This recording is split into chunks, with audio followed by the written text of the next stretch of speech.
Hello friends, this is Arnika and welcome to study with NV sir.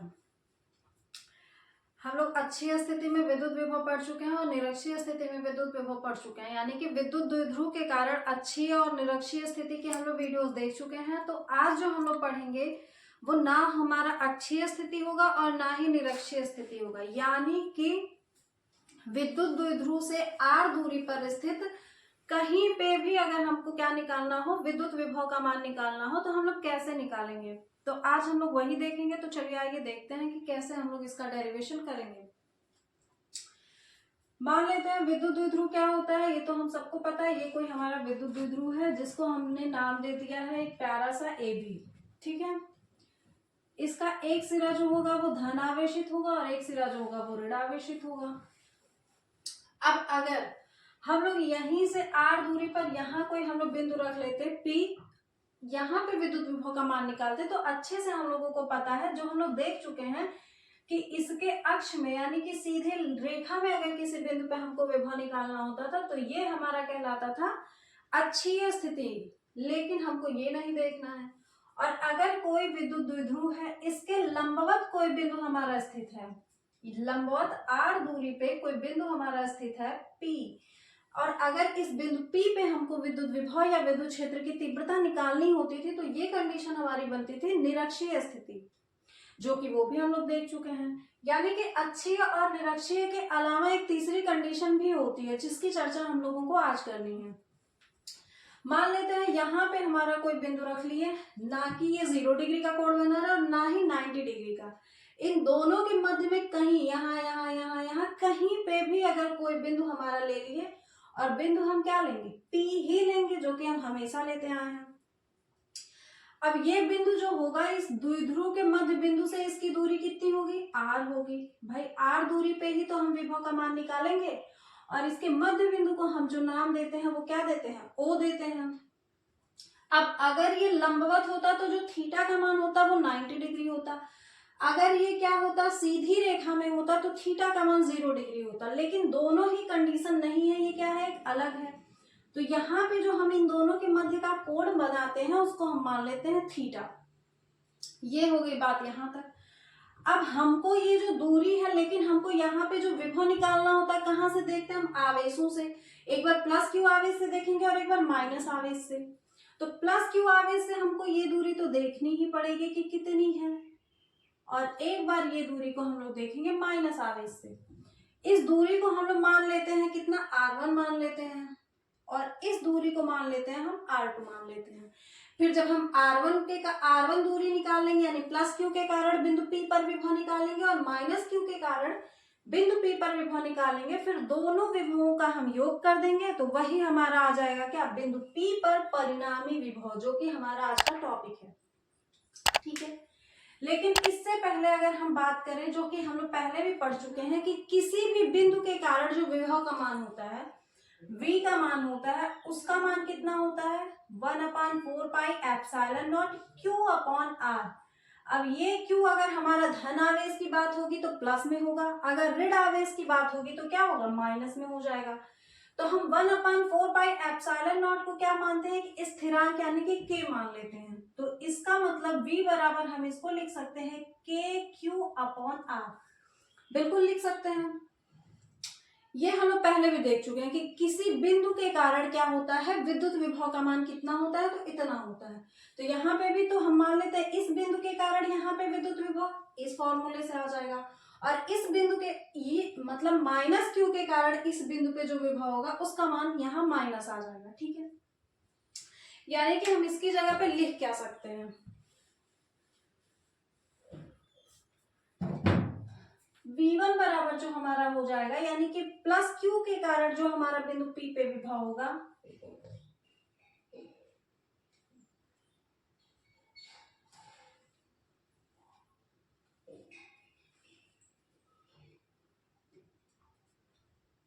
उसको हम कह लेते हैं V1, और वो हो जाएगा K और प्लस Q हो जाएगा, और बटे क्या हो जाएगा, R। अब R ना हो के यहाँ पे प्लस Q से जो बिंदु P की दूरी है वो R1 है, इसलिए यहाँ पे जो मान हो जाएगा वो क्या हो जाएगा, R1 हो जाएगा। अब सेम वही चीज की अगर हम देखते हैं माइनस Q के कारण,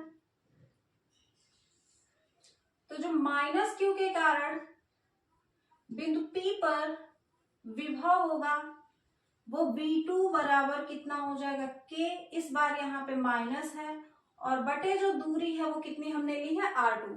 ठीक है, इन दोनों की जरूरत पड़ेगी। यहाँ पे हम R1 और R2 का मान निकालेंगे यहाँ से और उसके बाद इन दोनों को जोड़ के परिणामी विभव का मान हम लोग निकालेंगे। ठीक है, अब देखते हैं, मान लेते हैं कि हम इसको थोड़ा सा ऐसे पीछे बढ़ाएं। अब अगर इसको हमने पीछे से बढ़ाया तो बिंदु A से हम इस रेखा पे डालते हैं एक लंब और इस लंब को हम कह लिए, नाम दे लिए M। ठीक है, अब चूंकि हमने A से M इस रेखा पे लंब डाला है तो ये जो कोण होगा वो कितना होगा, 90 डिग्री का होगा। सेम वही चीज यहाँ पे करेंगे कि बिंदु B से भी डालते हैं हम इस OP रेखा पे एक लंब। अब अगर ये लंब है तो ये कितना होगा, 90 डिग्री होगा, जाहिर सी बात है। और इस लंब को हमने कह दिया N, यानी कि जो लंब है वो कितना है, BN है और यहाँ पे जो लंब है वो AM है। अगर ये कोण हमारा थीटा है तो ये भी कोण थीटा होगा। शीर्षाभिमुख कोण आपस में बराबर होते हैं और शीर्षाभिमुख का मतलब होता है आमने सामने के कोण। ठीक है, तो ये कोण अगर हमारा थीटा था तो ये भी कोण हो जाएगा हमारा थीटा।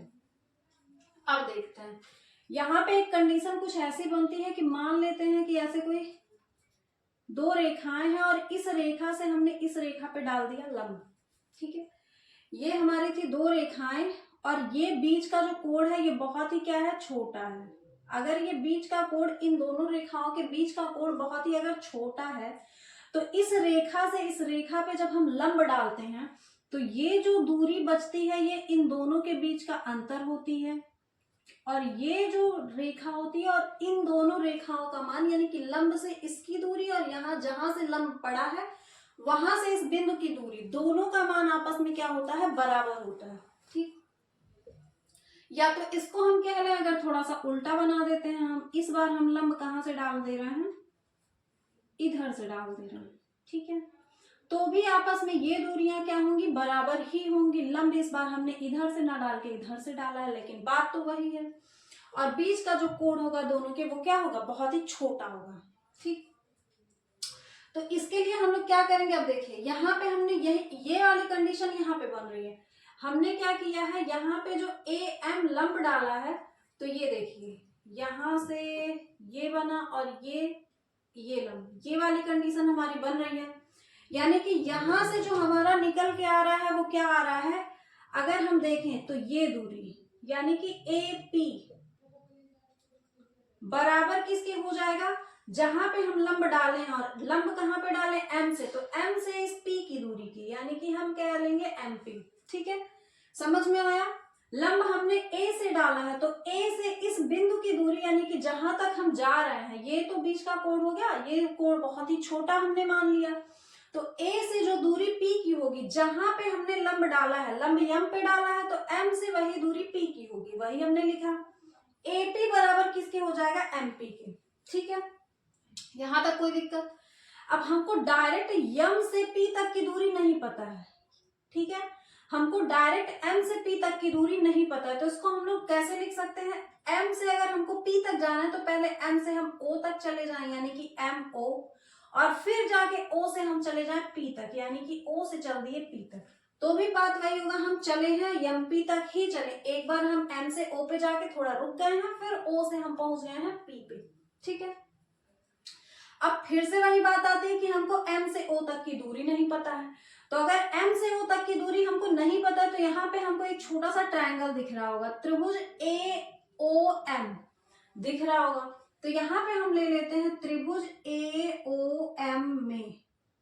ठीक है, अब इस त्रिभुज में हमको चाहिए होंगी तीन चीजें क्या, लंब कर्ण और आधार चाहिए होंगे। तो अगर लंब कर्ण और आधार चाहिए होंगी तो जो थीटा यानी कि कोण के जो सम्मुख भुजा होती है, सामने की भुजा होती है, वो लंब होती है। यहाँ पे हमको ये दिख रहा है कोण थीटा, और थीटा के सामने कौन सी भुजा है, AN, तो इसका मतलब इस त्रिभुज में, यहाँ पे लिख लेते हैं त्रिभुज AOM में, त्रिभुज AOM में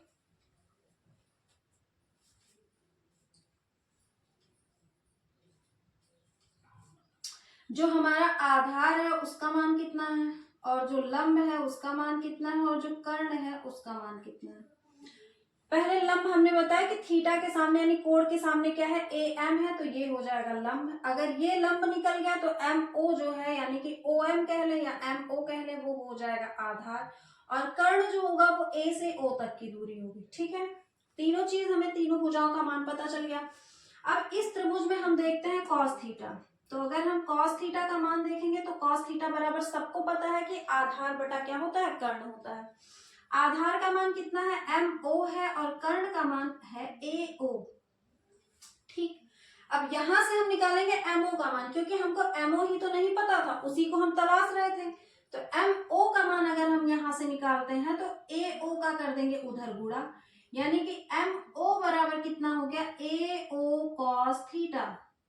ठीक, अब ए ओ का मान हमको पता होगा, ए से जो ओ तक की दूरी है वो एल है, यानी इसको लिख देते हैं एल, और ये हो गया क्या, कॉस थीटा बराबर कितना हो गया, एम ओ। अब आते हैं हम यहाँ पे, एम ओ दिख रहा है, एम ओ का हमने मान निकाल लिया, कितना निकाल लिया, एल कॉस थीटा निकाला, प्लस है तो प्लस लगा दिया। ओ पी, ओ से पी तक की दूरी हमको ये आर दिख रही है, बटे प्लस हमने कर दिया आर, ये किसका मान आ गया, ए पी का मान आ गया। ठीक है, एपी, एपी है क्या, R1 है, तो हम लिख देते हैं कि R1 बराबर हो गया L cos थीटा और प्लस हो गया R। ठीक, भाई हमको V1 के लिए R1 चाहिए था, तो R1 हमने निकाला कितना, L cos theta plus R। कैसे निकाला, इस त्रिभुज में, त्रिभुज ए एम ओ में हमने तीनों भुजाएं निकाला, लंब, कर्ण और आधार, तो लंब, कर्ण और आधार निकाला। फिर यहाँ पे हम लेते हैं cos थीटा का मान, तो cos थीटा बराबर होता है आधार बटे कर्ण, आधार मतलब एम ओ अपॉन कर्ण मतलब ए ओ। एम ओ का मान ही हमको निकालना था, तो इसको यही रखते हैं, ए ओ को भेज देते हैं cos थीटा के साथ में, तो हो जाएगा ए ओ cos थीटा, और ए ओ का मान हमको पता है एल, तो एल cos थीटा हो जाएगा एम ओ का मान। एम ओ की जगह पे हम रख देंगे L cos theta plus O से जो पी की दूरी है वो कितनी है, आर है, प्लस कर दिया हमने आर। ए से जो पी तक की दूरी है वो कितनी है, R1, तो R1 बराबर हो गया एल cos थीटा प्लस और आर। ठीक, अब ये बात हमारी निकल गई R1 की। अब देखते हैं हमको R2 कैसे निकालना है। अब R2 के लिए हमने जो दूसरा लंब डाला था वो कहां से डाला था, B से डाला था, BN हमारा दूसरा लंब हो गया। ये कंडीशन हमारी बन रही थी ये वाली, अगर ये कंडीशन बन रही है तो यहां से यहां तक की दूरी यानी N से P तक की दूरी जो होगी वो किसके बराबर होगी, B से P तक की, यानी कि हमको देखना है कि BP बराबर हो जाएगा किसके, N से P तक की दूरी के। ये दूरी जो होगी वही ये भी दूरी, यानी ये दोनों दूरियां आपस में क्या होंगी, बराबर। तो ये दूरी तो ये थी, और यहां से हमने जहां तक लंब डाला था ये दूरी भी आपस में क्या होगी, ये दूरी बराबर इस दूरी के, यानी B से P तक हम चले वो दूरी और N से P तक चले वो दूरी, दोनों आपस में क्या होंगी, बराबर होंगी। अब जो NP का मान है हमको पता ही नहीं है, तो NP को हम लोग क्या लिख सकते हैं, O से चलते हैं N तक यानी कि ON, और प्लस चल लेते हैं N से P तक, इसको ले लेंगे O से P तक, O से ले लेंगे P तक, क्योंकि O से P तक की दूरी हमको R पता है, और O से P तक में हम क्या निकाल देंगे, ON को माइनस कर देंगे, यानी ON को घटा देंगे। इस पूरी दूरी में से इस दूरी को निकाल दिया हमने, तो बचा क्या, सिर्फ NP, और NP ही हमको चाहिए। ठीक है, अब हमको O से P तक की दूरी नहीं पता है, तो इसके लिए हम फिर त्रिभुज लेंगे कौन सा, OBN, यानी फिर से त्रिभुज हमने ले लिया कौन सा, ONB, त्रिभुज ONB में। अब इस दूसरे त्रिभुज में भी क्या, हमको वही तीनों चीज चाहिए, एक तो लंब चाहिए, और दूसरा क्या चाहिए, आधार, और तीसरा क्या चाहिए, कर्ण चाहिए। लंब जो होगा वो कोण के सम्मुख भुजा जो होती है वो लंब होती है, यानी कि कोण हमारा थीटा है, इसके सम्मुख क्या है, BN है, यानी कि जो लंब हो जाएगा उसका मान कितना हो जाएगा, BN हो जाएगा। और लंब के बाद बचा आधार हमारा कितना हो जाएगा, ON हो जाएगा, और कर्ण तो हमारा OB है ही, इसको हम लोग कह लेंगे OB। अब हमको चाहिए cos थीटा, फिर से चाहिए cos थीटा, तो हम निकालते हैं cos थीटा बराबर क्या होता है, आधार बटे कर्ण। आधार का मान कितना है, ON है, और कर्ण का मान कितना दे रखा है, OB। ओ एन का मान हमको निकालना है तो ओ बी को दूसरी जगह रिप्लेस कर देते हैं, यानी ओ बी को हम भेज दिए कॉस थीटा के साथ में और यहाँ पे रख लिए ओ एन को अकेला। ओ बी का मान हमको यहाँ से पता होगा कितना है, ओ से जो बी तक की दूरी है वो एल है, तो कर लेंगे एल और यहाँ पे तो कॉस थीटा है ही, बराबर कितना हो गया ओ एन के। अब ये अगर ओ एन का मान हो गया तो यहाँ पे हमको क्या देखना है, ये ठीक, बीपी बराबर, तो बीपी बराबर हमको कितना पता है, ये O N minus sorry OP minus O N के, ठीक है। अब ओ से जो पी तक की दूरी यानी कि इस बिंदु से यहां तक की दूरी कितनी है, आर दूरी ही तो है, तो इसका मान कितना है, आर है, और माइनस ओ एन का मान हमने निकाल लिया है एल कॉस थीटा। बीपी का मान हमको पता है कि बी से जो पी तक की दूरी है वो कितनी है, R2 है, इसका मतलब R2 का मान जो आ गया वो आ गया R minus L cos theta, और R1 का मान आया था L cos theta plus R, R2 का मान आ गया R minus L cos theta. तो अब हम क्या देखेंगे, V1 बराबर कितना हो जाएगा, V1 बराबर हो जाएगा K और जो Q है वो प्लस Q ही है बटे R1 का मान कहाँ पे है, यहाँ पे है एल कॉस थीटा और प्लस आर। उसके बाद हम देख लेते हैं V2 का मान, V2 बराबर हमारा कितना हो जाएगा, यहाँ पे रहा K माइनस Q बटे R2, R2 का मान हमने यहाँ पे निकाला है R minus L cos theta. अब बिंदु P पे जो परिणामी विभव होगा वो दोनों के योग के बराबर होगा, यानी कि V बराबर कितना होगा, V1 प्लस V2 होगा, जैसा कि हम लोग हर बार करते आए हैं। तो V1 का मान कितना है, हमने यहाँ पे निकाला है K Q upon L cos theta plus R, और प्लस क्या हो जाएगा K minus Q upon R minus L cos theta.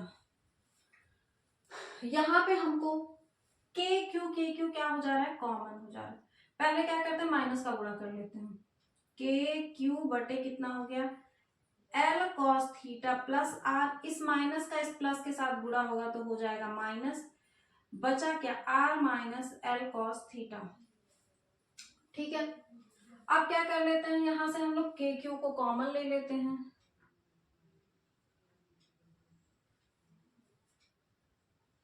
के क्यू को हमने ले लिया कॉमन, जब के क्यू हो गया कॉमन तो यहाँ बच गया एक, और नीचे क्या है L cos theta plus R है, और माइनस यहां से भी ऊपर से अगर कॉमन लिया तो एक बचा R minus L cos theta.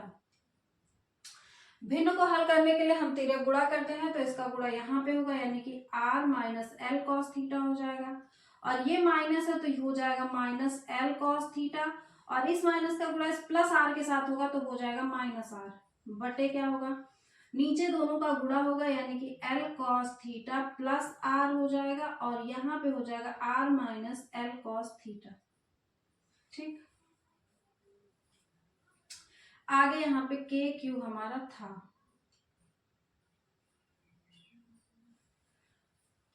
अब देखते हैं यहाँ पे, ठीक है,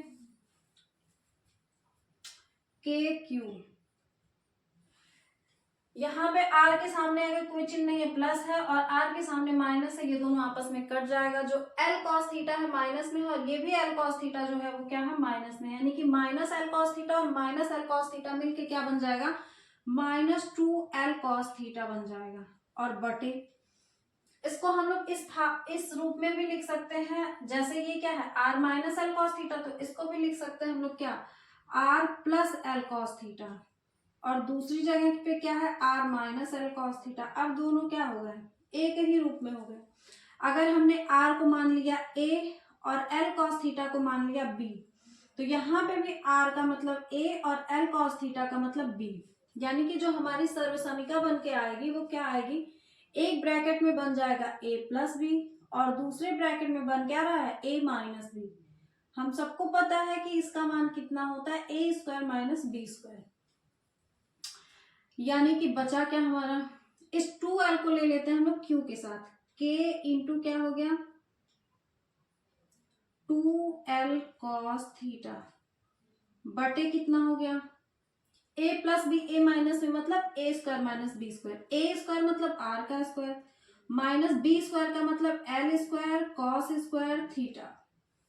ठीक, अब यहाँ पे वही बात आएगी कि यदि L is very very very less than R तो जो होगा L का मान वो क्या हो जाएगा नगण्य यानी कि शून्य के बराबर हो जाएगा। अब बात आती है यहाँ पे Q कहाँ गया, Q इंटू 2L हम सबको पता है कि अगर अल्प दूरी यानी 2L और किसी एक आवेश का गुणनफल जो होता है वो आघूर्ण कहलाता है यानी कि P होता है, तो Q इंटू 2L की जगह हम लोग लिख देंगे P यानी कि minus K into P cos theta बटे जब L स्क्वायर का L का मान 0 हो गया तो L के साथ कॉस थीटा का गुणा है तो इसका भी मान हो जाएगा 0 यानी कि बचेगा क्या सिर्फ R स्क्वायर और ये किसका मान आ गया परिणामी विभव यानी कि V का मान आ गया। ठीक है, परिणामी विभव यानी कि V का मान कितना आ गया माइनस KP कॉस थीटा बटे R स्क्वायर। अब अगर हम लोग इसको क्या कर दें K का मान रख दें यानी कि V बराबर K का मान होता है 1/4 पाई एप्सिलॉन नॉट होता है, ये K का मान हो गया और लिख देंगे ये आगे माइनस था माइनस और क्या बचा P cos थीटा बटे कितना होता है R स्क्वायर होता है। ठीक है, इसको हम चाहे तो ऐसे लिख दें चाहे तो ऐसे लिख दें 1/4 पाई एप्सिलॉन नॉट, ये K का मान होता है चाहे तो KP cos थीटा बटे R स्क्वायर नहीं तो ये रूप में लिख देंगे। ठीक है, ये क्या हो गया जो बिंदु P पे जो परिणामी विभव का मान था किसी द्विध्रुव के कारण उसका मान हमारा ये निकल के आ गया। अब यहाँ पे दो कंडीशंस हमारी बनती हैं, वो दो कंडीशंस को भी देख लेते हैं। दोनों कंडीशन हमारी हैं क्या, कंडीशन नंबर 1 दो स्थितियां बनेंगी, यदि जो थीटा का मान हो जाए वो कितना हो जाए 0 डिग्री हो जाए, तो अगर ये थीटा का मान 0 डिग्री हो गया तो कैसे बनेगा, ये हमारा था द्विध्रुव और ये बन रहा था बीच में कोण थीटा, यही तो है, ये हमारा पूरा है द्विध्रुव और ये बन रहा है बीच में कोण और यहाँ पे हमको निकालना है विभव। तो यदि कोई कंडीशन ऐसा आए कि ये जो बिंदु है यानी कि O से जो P है ये जो OP रेखा है ये कहाँ पे आ जाए इस लाइन पे आ जाए यानी कि कहाँ पे आ जाए इस B के सीध में आ जाए, ये कुछ कंडीशन हमारी कहाँ पे बन जाए, ये थीटा जो है अब ना रह के कहाँ पे आ जाए A यहाँ पे आ जाए, ये B था हमारा ये P यहाँ आ गया। ये स्थिति हमारी कौन सी स्थिति है और ये जो दूरी R है तो जाहिर सी बात है कि ये जो दूरी होगी O से P तक वो R ही रहेगी और ये कंडीशन हम लोग पहले भी देख चुके हैं, इसको हम लोग क्या कहते थे अच्छी स्थिति। इसका मतलब कि अगर थीटा का मान हम लोगों ने 0 ले लिया तो वो जो हमारी कंडीशन बनेगी वो अच्छी स्थिति बनेगी और अगर विभव निकल रहा है तो विभव का मान आएगा और अगर तीव्रता की बात कर रहे होते तो तीव्रता आ रहा होता है, यानी कि थीटा का मान अगर हम लोग 0 डिग्री लेंगे तो V बराबर हो जाएगा, इसको हम लोग K ही रखते हैं माइनस का K और P cos थीटा मतलब cos 0 डिग्री हो गया बटे हो गया R स्क्वायर माइनस का K P cos 0 का मान कितना होता है 1 होता है तो हम क्या करेंगे KP बटे R स्क्वायर। अब अगर हम लोग K का मान रख दिए तो 1/4 pi epsilon not P upon क्या हो जाएगा R स्क्वायर। ठीक है, ये हमारी कंडीशन होगी अच्छी स्थिति की। अब अगर हम लोग देख लेते हैं दूसरी जो हमारी कंडीशन बनती है वो क्या होती है,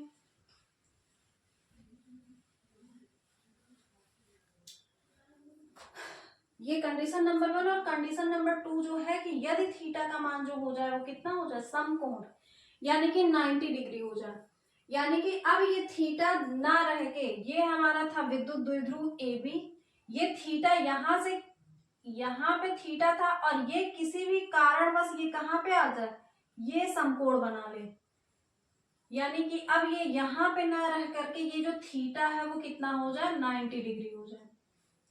ये स्थिति हमारी निरक्षीय स्थिति कहलाती थी जिसकी चर्चा हम लोग कर चुके हैं, अच्छी स्थिति थी और ये स्थिति हमारी निरक्षीय थी लेकिन फिर भी देखते हैं तब क्या होगा मान V बराबर हो जाएगा minus K into P cos theta मतलब हो जाएगा 90 और बटे कितना है R स्क्वायर। cos 90 का मान कितना होता है 0 होता है, तो अगर cos 90 का मान हम लोगों ने रख दिया 0 तो P में हो जाएगा cos 90, cos 90 का मान हो गया 0 और बटे हो गया r स्क्वायर। 0 में किसी भी संख्या का गुणा करेंगे तो मान 0 आएगा, और अगर किसी भी भिन्न का अंश शून्य है तो उस पूरे भिन्न का जो मान होता है वो कितना आता है, शून्य आता है। जैसा कि हम लोग देख चुके हैं कि निरक्षीय स्थिति में जो विद्युत विभव का मान आता है वो कितना आता है, शून्य आता है, और अक्षीय स्थिति में कितना आता है, P अपॉन आर स्क्वायर, के पी अपॉन आर स्क्वायर आता है। और किसी कहीं पे भी अगर ये 90 डिग्री यानी कि समकोण ना बनाए और 0 डिग्री ना बनाए, इन दोनों के मध्य में अगर कहीं पे भी हो हमारा कोई भी बिंदु, तो उस द्विध्रुव के कारण जो हमारा विद्युत विभव आता है वो P cos थीटा बटे आर स्क्वायर आता है।